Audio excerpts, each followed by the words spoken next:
A Biçiku marksist-leninist? Po. Parull marksist. Vlen si marksist-leninist. Po, veç më letë ashtë të spjegoj. Regje. A bën.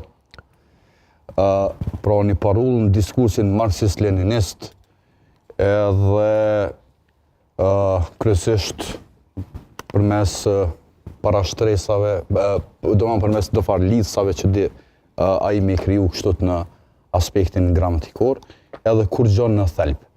Shikoni, Lidhja Demokratike e Kosovës fatkeqësisht ka rënë në duart e Lumirit dhe vaj halli për Lidhjen Demokratike të Kosovës. Në duart e Lumirit a e du, se kryetari i LDK-s është Lumiri.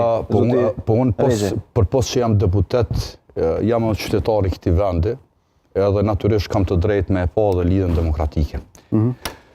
Në kuptimin objektiv se çka paraqet. Ajo që kam pa prese kanë përfunduar zgjedhjet, pra është një lidhje demokratike e cila është më shumë në rolin e vëzhguesit, pa iniciativë, e cila më shumë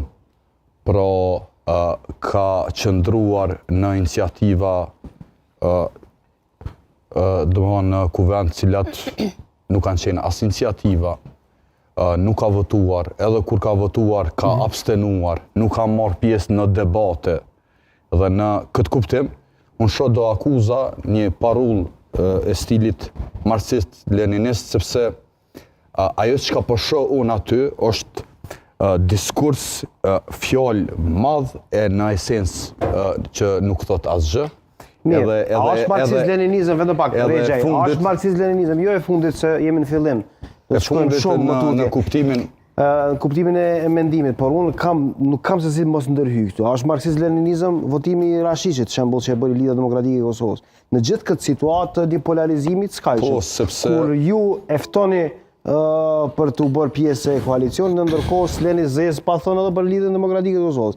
Megjithatë, si veprim politik ata e votuan. Ndonë se kanë qenë të kritikuar shembull nga shumë kush, përfshirë këtu edhe nga Matoshi, pse e kanë bërë një gjë të tillë. Ata e votuan Rashiqin. Fatmirësisht në Lidhjen Demokratike të Kosovës ka edhe persona të cilët, domethënë edhe nga brenda, veç apo mlem pak me fol. Ka edhe shqiptarë. Mlem ta kryej një herë edhe mësa jena nuk ka problem.